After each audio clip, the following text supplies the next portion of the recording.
Greetings from Seneca to his friend Lucilius. Nothing, whether public or private, is stable. The destinies of men, no less than those of cities, are in a whirl. We should therefore reflect upon all contingencies, and should fortify our minds against the evils which may possibly come. What then, you ask, is an evil? It is the yielding to those things which are called evils. It is the surrendering of one's liberty into their control, when really we ought to suffer all things in order to preserve this liberty. Liberty is lost unless we despise those things which put the yoke upon our necks. If men knew what bravery was, they would have no doubts as to what a brave man's conduct should be. For bravery is not thoughtless rashness, or love of danger, or the courting of fear-inspiring objects. It is the knowledge which enables us to distinguish between that which is evil and that which is not. Bravery takes the greatest care of itself, and likewise endures with the greatest patience all things which have a false appearance of being evils. So near at hand is freedom. And is anyone still a slave? For life, if courage to die be lacking, is slavery. I have set freedom before my eyes, and I am striving for that reward. I have fought till now for my country's freedom, and not for my own. I did not strive so doggedly to be free, but only to live among the free.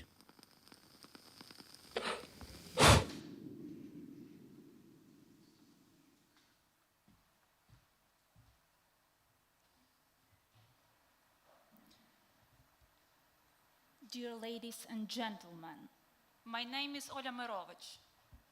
On behalf of the Lviv Media Forum, I'm honored to welcome you here today at our annual event. I have chosen to address you in English, a language I don't fully master, but one that, like many Ukrainians, I've had to speak most often in the past 15 months to be heard.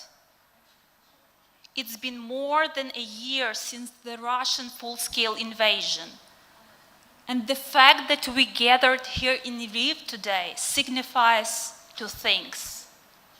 First, that the countries of the democratic world have heard our call. They stood in solidarity with Ukrainians in our battle with the modern barbarism re-emerged in neighboring Russia.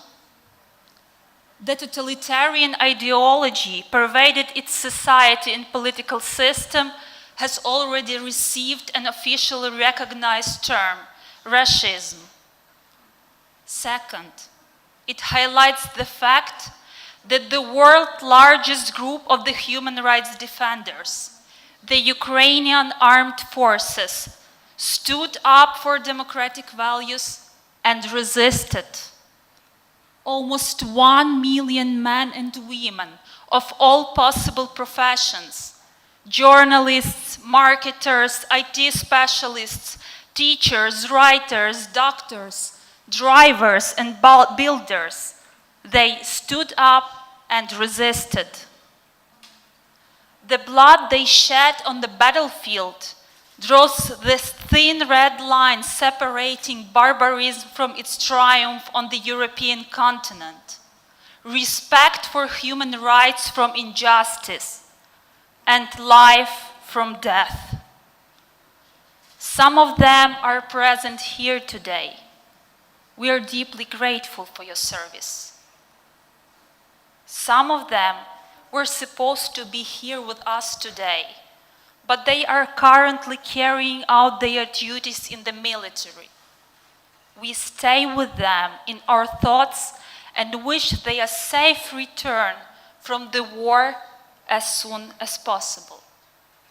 Some of them were warmly welcomed here today, but they will never be able to join us again. 59 journalists were killed in this war unleashed by Russia. I ask all of you to stand up and to honor our fallen colleagues and all the brave people who gave their lives in the right to remain free with a moment of silence.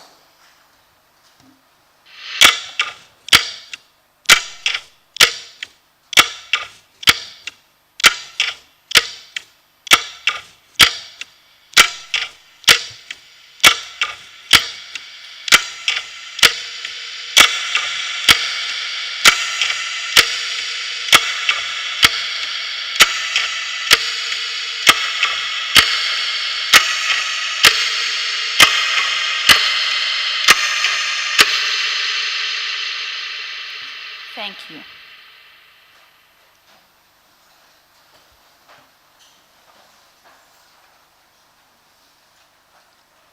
We have just had the privilege to listen to a piece from Seneca's moral letter to Lucilius. It's a powerful testament to freedom passed down to us, the successors of ancient civilization, by the esteemed Roman Stoic philosopher. Since then, for 2 millennia, freedom has stood as a beacon to the Western world. The Treaty of European Union defines freedom as the value forming the foundation of European unity. The spirit of liberty permeates the very fabric of the United States Constitution. And yet, in post-war world, true freedom has struggled to find its rightful place in everyday political and social practices.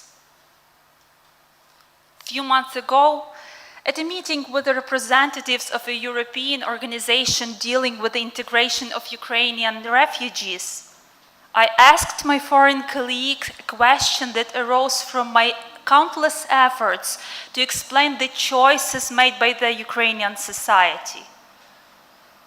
If values are what a person fears losing more than they fear dying, is your society willing to defend freedom at cost of lives if it comes under threat?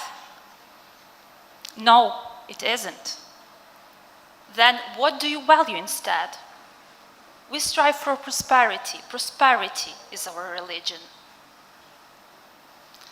The civilization that gained freedom back to on the battlefield against evil during the World War II let slip it away in the arms of comfort.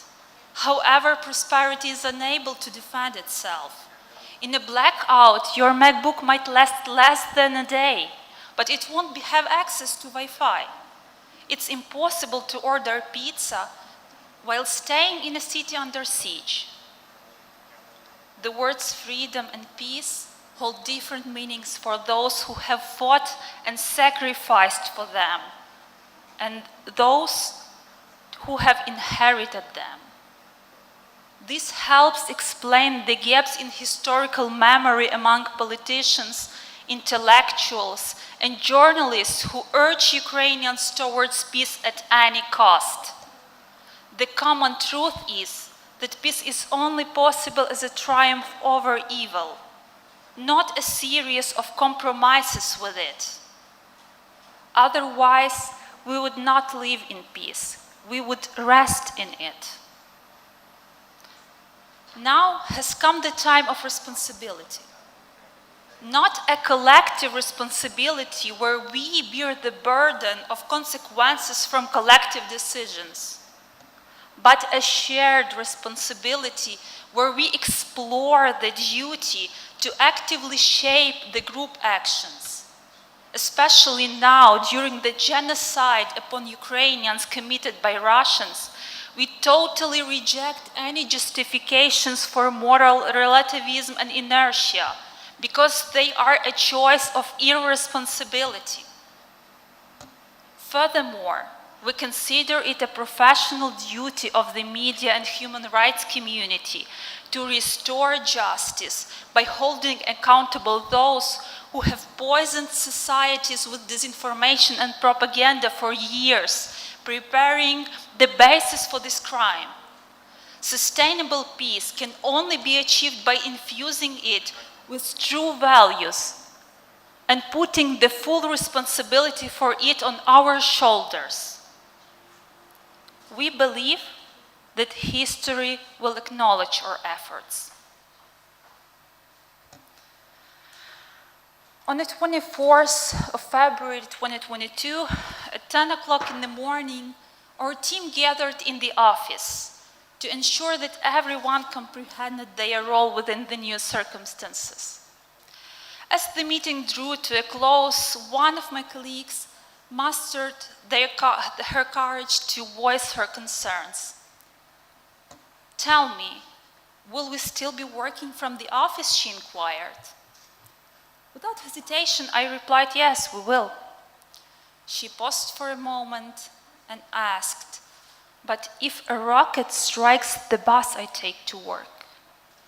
I felt that I had to be honest with people who mattered to me, even in such a crucial moment. After all, my colleagues are used to that. If a rocket were to strike your bus, you'd most likely die, I admitted. "I don't want to risk my life," she retorted. In that case, it seemed preferable for me to work from home. Acknowledging her decision, I conveyed my understanding, yet felt compelled to underscore a vital point. I want you to be fully aware that if a rocket were to hit your home, you'd mostly likely die too. None of us can predict what tomorrow holds. I still assume not all of us be fortunate enough to witness Ukrainians' victory in this war. But don't let the uncertainty paralyze us. Neither those who stay in Ukraine, nor those in other countries who diligently monitor and lend unwavering support to our fight for the values we hold dear. May uncertainty encourage each and every person to act as if the freedom of millions and the future of civilization depend solely on us.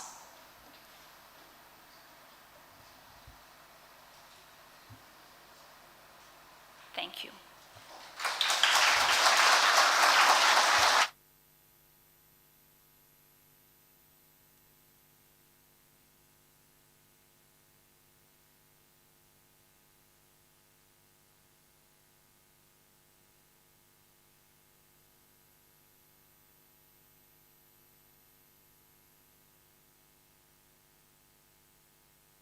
Dear ladies and gentlemen, my name is Halina Tunay, and I'm the Chief Operating Officer of Lviv Media Forum organization. I am honored to welcome all of you here on behalf of Lviv Media Forum.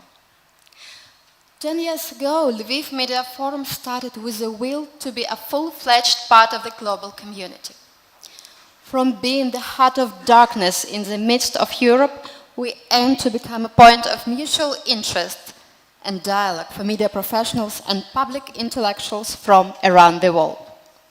We understood the necessity of fostering capable, ethical, sustainable, and global media that would cultivate a culture of critical thinking and societal dialogue.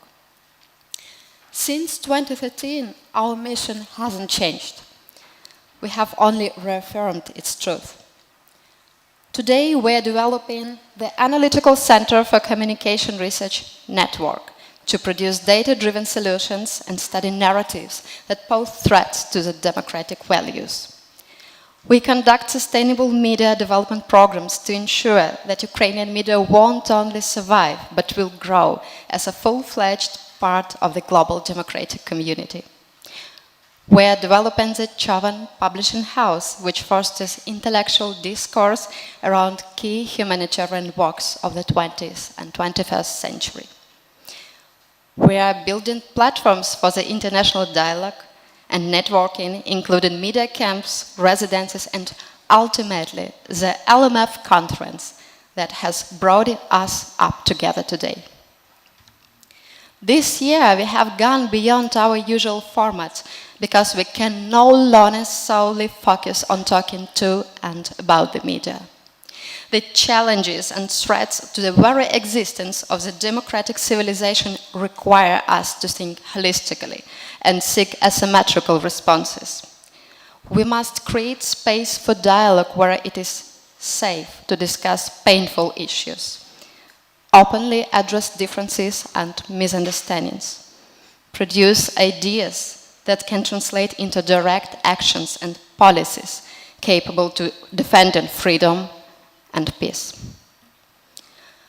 On behalf of the entire Lviv Media Forum team, I want to express gratitude to our partners. Your support has never mattered more. We would like to express our gratitude for the support of this event to National Endowment for Democracy, USAID, the Media Development Fund of the US Embassy in Ukraine, Internews and the Media Program in Ukraine, International Renaissance Foundation, the German Marshall Fund of the United States, UNESCO, and the people of Japan. We are grateful to our program partners, Public Interest Journalism Lab, Foundation Health Solutions for Open Society, the European Resilience Initiative Center. We thank to the general information partner of the event, Ukrainian public broadcaster Suspilna. Thank you. We express our gratitude to the LMF 2023 informational partners, the Ukrainian Media, Nakipilo Media Group, Prague Media Civil Society Center, Deutsche Welle Academy, Press Club Belarus, International Media Support, Global Forum for Media Development, Radio Liberty, PAN Ukraine, Euromaidan Press. Culture program is organized with support from Ukrainian Institute and Ukrainer. We are thankful to Lviv City Council and our logistic partner Bolt for supporting us. I would like to express my gratitude to the entire Lviv Media Forum team. You have turned work into service. You have put forth the utmost effort of your souls and minds into this. Thank you for the honor of doing this together. Thanks to the volunteers of LMF 2023. I extend my gratitude to all the speakers and participants who have overcome logistical challenge and risk to come to Lviv from 17 countries all around the world. I thank each and every one of you for being here, for your willingness to share our experience here. I will stop now abusing my role of an organizer and with immense respect and joy, I yield the stage to our host who will guide us throughout this day. So please welcome Serhiy Sumlenny, the Managing Director at European Resilience Initiative Center.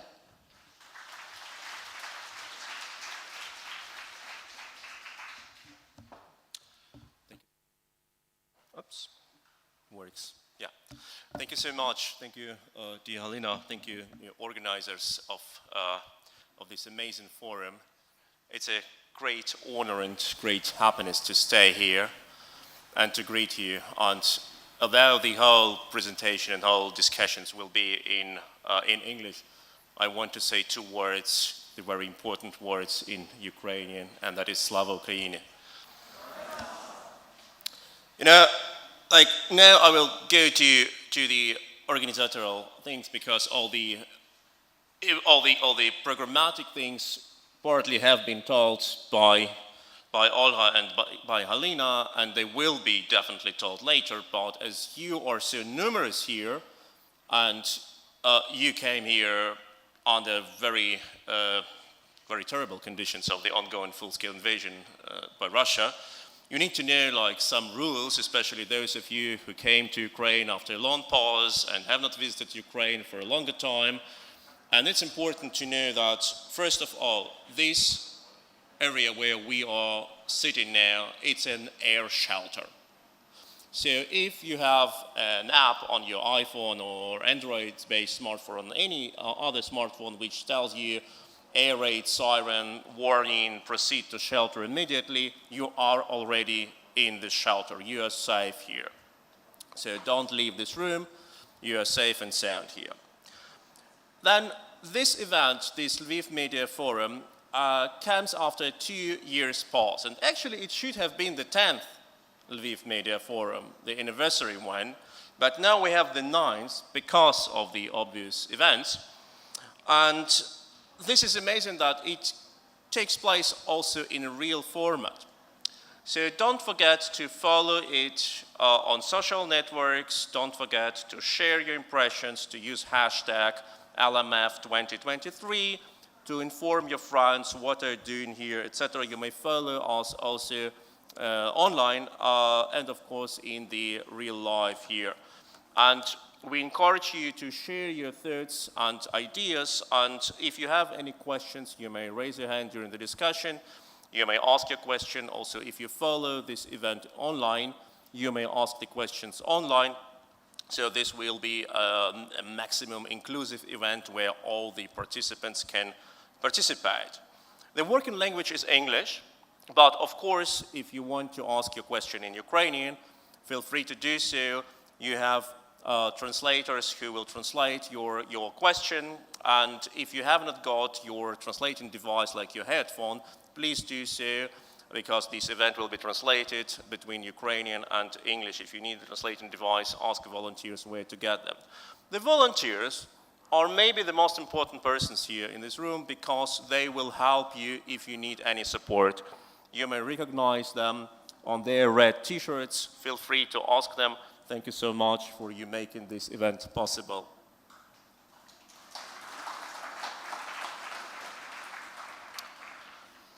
So, these are all the technical announcements until now, and now we need to go, and we want to go to the programmatic part of our event, and we will have the address by James Hope, Mission Director for USAID Ukraine, who cannot unfortunately join us in person, but he has recorded his speech and his welcome message will be translated now. Welcome, Mr. Hobbs. Dobry ranek. Let me welcome all of you to the 2023 Lviv Media Forum and express my regret that I can't be there with you in person. Let me also express appreciation for the Lviv Media Forum, a valued long-term USAID partner that does tremendous work strengthening independent media in Ukraine. With USAID support, the Lviv Media Forum set up the Lviv Media Hub last February in the early days of Russia's full-scale invasion, which helped displaced journalists continue to report on the situation in the country. The Lviv Media Hub is a critical resource for journalists and media outlets, and it owes to the foresight of the Lviv Media Forum, which quickly identified needs in the media landscape as Russia's armed forces rampaged across the country. This year's forum takes place against the backdrop of Russia's continued ground assaults and airstrikes against civilian communities. It also takes place amid Russia's assault on Ukraine's democratic institutions and values that are under threat around the world today. Vladimir Putin and his allies in the Kremlin, who seek to make the world safe for authoritarians like themselves, view a free press as a threat and intimidate, arrest, and torture journalists for reporting the truth. As citizens of democratic societies, we know that a free press helps form the foundation of democratic government. Accordingly, it's our duty to stand up for those values. The free press, as an institution, acts as a watchdog, provides a platform for debate, and gives the people a voice. In Ukraine, we're committed to supporting journalists who risk their lives to report the truth about Russia's brutal war and give voice to the resilience, bravery, and strength of the Ukrainian people. These truths, reported from on the ground in Ukraine, resonate with people around the world and remind Western democracies of the importance of the freedoms we already have. and that we should not take those freedoms for granted. When I welcomed you to the forum 2 years ago, Ukraine faced a different reality. Since then, the Lviv Media Forum has had to adapt. You've stepped in where the need was greatest by supporting evacuations and cybersecurity and providing critical psychological support to journalists. Through this work, you have a unique perspective on the recovery challenges Ukraine faces, and through your continued tradition of engaging audiences in tough and critical debates, you move the conversation forward. I commend this year's event looking at the challenges and opportunities facing reconstruction and recovery efforts. Ukraine's future depends on these critical conversations that will help ensure the Ukrainian people are empowered to rebuild the country. And at USAID, we're proud to continue our support for events like this that bring together critical thinkers, experts, and civil society, and we're committed to continuing to support these kinds of efforts. I wish you all a great forum over the next few days. Дякую.